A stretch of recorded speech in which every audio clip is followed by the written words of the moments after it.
जय हिंद दोस्त। इस वीडियो में हम एनसीईआरटी सार संग्रह जो महेश कुमार वर्णमाल आईएएस हैं उनके द्वारा लिखी गई है उस बुक को हम देखने वाले हैं।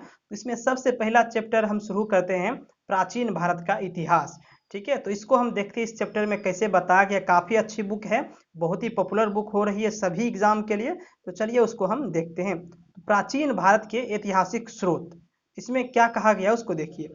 यहाँ से कह रहा है किसी व्यक्ति, समाज अथवा देश से संबंधित महत्वपूर्ण, विशिष्ट व सार्वजनिक क्षेत्र की घटनाओं, तथ्यों आदि का कालक्रमिक विवरण इतिहास कहलाता है। काफी अच्छा कहा गया है। फिर नीचे कह रहा है, देखिए नीचे कह रहा है इतिहास का पिता यानी फादर ऑफ हिस्ट्री किसे कहा जाता है, तो हेरोडोटस को कहा जाता है। प्राचीन भारत के इतिहास से संबंधित प्रथम वास्तविक पुस्तक किसे माना जाता है, तो राज तरंगिणी को माना जाता है।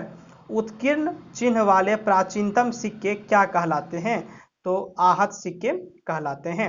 सिक्कों का अध्ययन को मुद्रा शास्त्र कहा जाता है। तो ये सारे टॉपिक दिए हुए काफ़ी अच्छे से बताया गया है। वीडियो को आप केवल अंत तक देखते चलिए, ठीक है। आपको सब कुछ लाइन बाय लाइन याद हो जाएगा, 2-3 बार देखिएगा हमेशा के लिए याद हो जाएगा। आप केवल लाइन बाय लाइन इसको देखते चलिए, एकदम वीडियो को बगैर स्किप किए हुए देखते चलिए, ठीक है। चलिए देखते हैं उसको। फिर कह रहा है भारत में प्रागैतिहासिक खोज प्रारंभ करने का श्रेय किसे दिया जाता है, डॉक्टर प्राइम रोज को, ठीक है। फिर नेक्स्ट आइए इधर, कह रहा है भारतीय प्रागैतिहासिक अध्ययन से संबंधित प्री हिस्टोरिका इंडिया किसकी पुस्तक है, तो ये है स्टुअर्ट पिगट की। चीनी यात्रियों ने अपने यात्रा वृत्तांतों में भारत के लिए किस शब्द का प्रयोग किया, तो इंतु। उत्कीर्ण लेखों के अध्ययन को क्या कहा जाता है, तो अभिलेख शास्त्र। लिपियों के विकास के अध्ययन को पुरालिपि विद्या कहा जाता है। सर्वप्रथम भारतवर्ष नाम का उल्लेख किस अभिलेख में प्राप्त होता है, किस अभिलेख से प्राप्त होता है, तो हाथी गुम्फा अभिलेख से, ठीक है। फिर आइए नीचे, कह रहा है प्राचीन भारत का इतिहास सर्वप्रथम सुनियोजित इतिहास किसने तैयार किया। प्राचीन भारत का सर्वप्रथम सुनियोजित इतिहास किसने तैयार किया, तो इसका सही आंसर क्या हो जाएगा, यहाँ देखिए वीएस स्मिथ ने। अब आइए इतिहास को और भी अच्छे समझाने के लिए इन्होंने इतिहास को 3 भागों में बांटा हुआ है। कौन कौन, प्रागैतिहासिक काल, आदि ऐतिहासिक काल और ऐतिहासिक काल। अब इसको देखते हैं।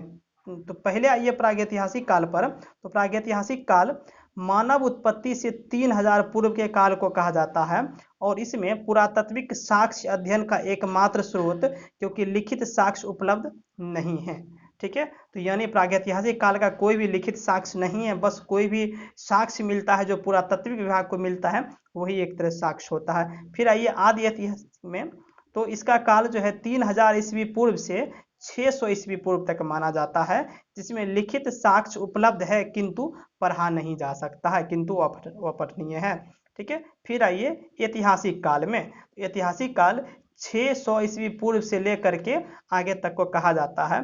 इसमें पुरातात्विक और साहित्यिक दोनों प्रकार के साक्ष्य उपलब्ध भी हैं और इसे पढ़ भी सकते हैं, ठीक है। अब आइए नीचे, कह रहा है प्राचीन भारतीय इतिहास को जानने के लिए किन स्रोतों का प्रयोग किया जाता है, तो धार्मिक स्रोत, ऐतिहासिक ग्रंथ, ऐतिहासिक ग्रंथ, पुरातात्विक साक्ष्य तथा विदेशी विवरण, इन 4 चीजों का जो है प्रयोग किया जाता है।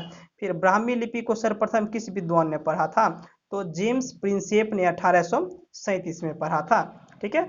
आइए आगे, कह रहा है भारत के प्राचीनतम वेदों का संकलन किसे माना जाता है, तो महर्षि कृष्ण द्वैपायन वेद व्यास को, ठीक है। फिर संकलन कर्ता किसे माना जाता है, तो आपका आंसर हो जाएगा वेद व्यास, ठीक है। फिर आइए पौराणिक मान्यता के अनुसार भारत के प्राचीनतम राजा कौन थे, तो वैश्वत मनु, ठीक है। वायु पुराण में किस वंश का उल्लेख है, तो गुप्त वंश का उल्लेख है। कौटिल्य के अर्थशास्त्र से किस वंश के इतिहास की जानकारी मिलती है, तो मौर्य वंश। जैन धर्म का प्रारंभिक इतिहास किस ग्रंथ से प्राप्त होता है, तो कल्प सूत्र से प्राप्त होता है, ठीक है। फिर आगे देखिए, कह रहा है भारतीय पुरातात्विक सर्वेक्षण संस्कृति मंत्रालय के अंतर्गत एक संलग्न संगठन है। यहाँ पे आपको नीचे दे दिए, पेज नंबर 2 है, आप देख पा रहे हैं, ठीक है। अब चलिए अब चलते हैं पेज नंबर 3 पे।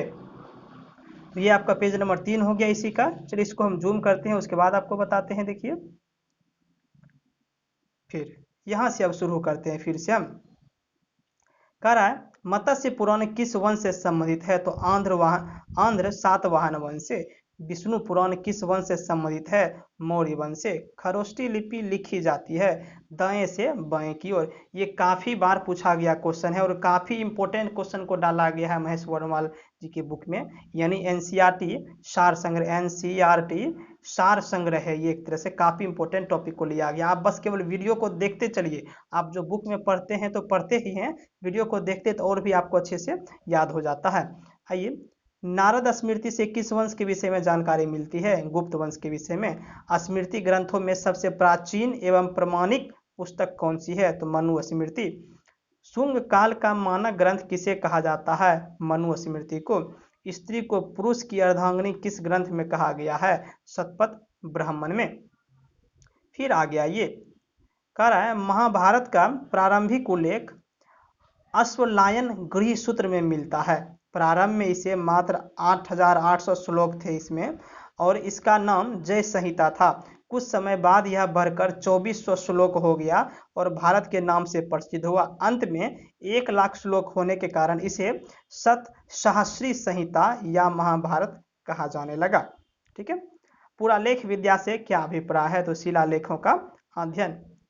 पुरावशेष का महानतम अन्वेषण किसे कहा गया, तो डार्विन को। इब्न बतूता का यात्रा वृत्तांत किस नाम से प्रसिद्ध है, तो रेहला नाम से। फिर नीचे आइए, ह्वेनसांग ने किस विश्वविद्यालय में बौद्ध धर्म का अध्ययन किया था, तो नालंदा विश्वविद्यालय में। फिर आइए ऊपर, अब यहाँ पे आपको प्रमुख अभिलेख और उसका शासक दिया गया है। ये भी सभी एग्जाम में हमेशा पूछा ही जाता है, चाहे वो पीसीएस लेवल का एग्जाम हो, चाहे डिफेंस एग्जाम हो, या कोई भी एग्जाम हो कंपटीशन का, आपको लगभग पूछ दिया जाता है। चलिए उसको देखते हैं। अभिलेख और शासक यहाँ पे दिया गया है। तो हाथी गुम्फा अभिलेख ये किस शासक का है, तो कलिंग नरेश खारवेल का है। एहोल अभिलेख पुलकेशिन द्वितीय का है। नासिक अभिलेख गौतमी पुत्र सतकर्णी का है। जूनागढ़ अभिलेख रुद्रदामन का है।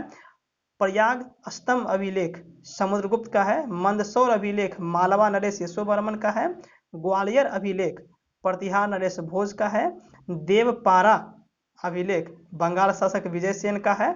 और भीतरी और जूनागढ़ अभिलेख स्कंद गुप्त का है। तो ये हो गया, इसको अब याद रखने का बहुत ही आसान तरीका देखते हैं दोस्त, उसको हम देखते हैं। हालांकि यदि आप इसे 2-3 बार पढ़ लेते हैं तो भी आपको याद हो जाता है, लेकिन इसका कुछ हम देखते हैं। जैसे हाथी गुम्फा अभिलेख, तो इनके शासक हैं कलिंग नरेश खारवेल। तो आप इस तरह से याद रख सकते हैं कि हाथी खारवेल खड़ा रहता है, हाथी खड़ा रहता है, तो आपको क्या हो गया, हाथी खारवेल शासक है। ठीक है, हाथी गुम्फा अभिलेख खारवेल हो गया। फिर एहोल अभिलेख पुलकेशिन द्वितीय। एहोल माने एक होल, ठीक है, और पुलकेशिन मतलब पुल मान लेते हैं। तो आप देखते होंगे जब भी पुल बनाया जाता है तो बीच बीच में एक होल छोड़ा जाता है, तो आपको क्या हो गया, ए होल, एक होल छोड़ा गया। ठीक है, तो पुलकेशिन द्वितीय। आप इस तरह से याद रखें, किसी बस आपको याद रखने का कोई एक संकेत चाहिए। ठीक है, जैसे नासिक अभिलेख है, तो नासिक के प्याज का नाम सुने हुए हैं, तो उसको खाने से काफी बल मिलता है, तो नासिक अभिलेख बल मिलता है, तो बलश्री हो गया, गौतमी बलश्री। ठीक है, उसी तरह जैसे यहाँ मंदसौर अभिलेख है, तो मंद में मालवा हो गया, मालवा नरेश मोमो आ रहा है इस पे। ग्वालियर है, तो मान लीजिए हम मन में सोच लेते हैं कि ग्वालियर में भोज करेंगे, तो आपका ग्वालियर नरेश क्या हो गया, भोज हो गया, राजा का नाम प्रतिहार नरेश भोज। तो इस तरह से आप याद रख सकते हैं। चलिए, वो तो अपना अपना ट्रिक है। चलिए हम इसको और आगे पढ़ते हैं। नीचे कह रहा है बौद्ध स्तंभ लेख किससे जानकारी मिलती है। ठीक है, तो ये शुंग काल की। बौद्ध स्तंभ लेख से किसकी जानकारी मिलती है, तो शुंग काल की हो गया। ठीक है, ह्वेनसांग ने अपने यात्रा वृत्तांत का वर्णन किस पुस्तक में किया है, तो CU की में। अरबी भाषा की पुस्तक किताब उल हिंद की रचना किसने की, तो अलबरूनी ने। ठीक है, फिर आइए आगे, कह रहे मोरक्को का यात्री इब्न बतूता भारत में मोहम्मद बिन तुगलक के दरबार में आया था और तुगलक ने उसे दिल्ली का काजी नियुक्त किया। ठीक है, मार्को पोलो द्वारा किस राज की यात्रा का उल्लेख मिलता है, तो पांड्य राज की। फिर नीचे आइए, नीचे कह रहा है, यहाँ देखिए, करे पतंजलि के महाभाष्य से किस वंश के इतिहास का पता लगता है, तो शुंग वंश का। आप बस केवल देखते चलिए अच्छे से। ठीक है, फिर आइए यहाँ पे लेखक के बारे में आते हैं। चीनी लेखकों का वर्णन दिया गया यहाँ पे। ठीक है। तो फाहियान ये कौन है, चीनी लेखक है। हिनसांग चीनी लेखक है। इत्सिंग चीनी लेखक हैं। तो ये कब भारत आए थे, तो 399 से लेकर के 414 ईस्वी पूर्व तक रहे थे भारत में। और वेनसांग 629 ईस्वी से 645 ईस्वी तक रहे थे, ठीक है। और इत्सिंग 673 ईस्वी से 675 ईस्वी तक रहे थे भारत में, ठीक है। अब रचनाएं देखते हैं, यहाँ पे रचनाएं क्या कहा गया है। तो फाहियान जो है इनका रचनाएं भारत दशा का विवरण है। और यह प्रथम चीनी यात्री था जिसने चंद्रगुप्त द्वितीय विक्रमादित्य के समय भारत की यात्रा की। इसने गुप्त काल में वस्तु विनिमय का माध्यम कौड़ियों तथा चंद्रगुप्त मौर्य में के राजप्रसाद यानी राजमहल को देव निर्मित बताया है। तो बात समझ गए कि फाहियान चंद्रगुप्त द्वितीय यानी विक्रमादित्य के दरबार में आया था और इन्होंने क्या बताया, चंद्रगुप्त मौर्य के राजप्रसाद यानी राजमहल को देव निर्मित बताया और उस समय वस्तु विनिमय का माध्यम कौड़ियां बताया, ठीक है। अब वेनसांग आते हैं, वेनसांग पे तो ये 629 में भारत आए थे और 645 में गए। इनकी रचनाएं हैं सीयू की यानी पाश्चात्य संसार के लिए, इनका मतलब होता है। वेनसांग जो है किनके शासनकाल में आए थे, वेनसांग सम्राट हर्षवर्धन के समय में भारत आया। इसने हर्ष को शिलादित्य की उपाधि से विभूषित किया। इसे यात्रियों का राजकुमार, शाक्य मुनि, नीति का पंडित कहा जाता है। तो किसे, हर्षवर्धन को ये कहा जाता है। नहीं, हर्षवर्धन को जो है शिलादित्य की उपाधि कहा दिया गया, यानी हर्षवर्धन को शिलादित्य कहा जाता है। और वेनसांग को क्या कहा जाता है, यात्रियों का राजकुमार, शाक्य मुनि और नीति का पंडित, ये वेनसांग के लिए प्रयुक्त किया गया है, ठीक है। फिर इत्सिंग पे आते हैं। तो ये 673 ईस्वी में आए थे और 675 ईस्वी में चले गए। तो इनकी रचनाएं देखिए, बौद्ध प्रसिद्ध बौद्ध भिक्षुओं की आत्मकथाएं, ठीक है। और ये चीनी बौद्ध यात्री जो नालंदा विश्वविद्यालय में अध्ययनरत रहा, ठीक है। ये देख लिया। अब नीचे एक टॉपिक और देखते हैं। कह रहा है सती प्रथा का प्रथम लिखित साक्ष्य 510 ईस्वी के भानुगुप्त के एरन अभिलेख से प्राप्त होता है, ठीक है। और यहाँ नीचे एनसीईआरटी सार संग्रह देख पा रहे हैं, बुक का नाम है, पेज नंबर 3 है। पेज नंबर 2 और पेज नंबर 3 हम कंप्लीट कर लिए और पेज नंबर 1 जो है केवल आपको इतिहास लिखा हुआ है, सरफेस लिखा हुआ है, ठीक है। अब आते हैं पेज नंबर 4 पे। तो पेज नंबर 4 से आप देख पा रहे हैं यहाँ से आपका पाषाण काल शुरू होता है। इसको हम दूसरे वीडियो में कंप्लीट करेंगे। मात्र कम एक एक चैप्टर लेकर कंप्लीट करेंगे ताकि आपको ज़्यादा हार्ड भी नहीं बुझाए और अच्छे से आप पढ़ भी ले। आप केवल प्रत्येक दिन ये वीडियो देखते चलिए, सीरीज चलेगी इसकी, ठीक है। तो मिलते हैं अब नेक्स्ट वीडियो में पाषाण काल की वीडियो के साथ में, ठीक है। Thank you.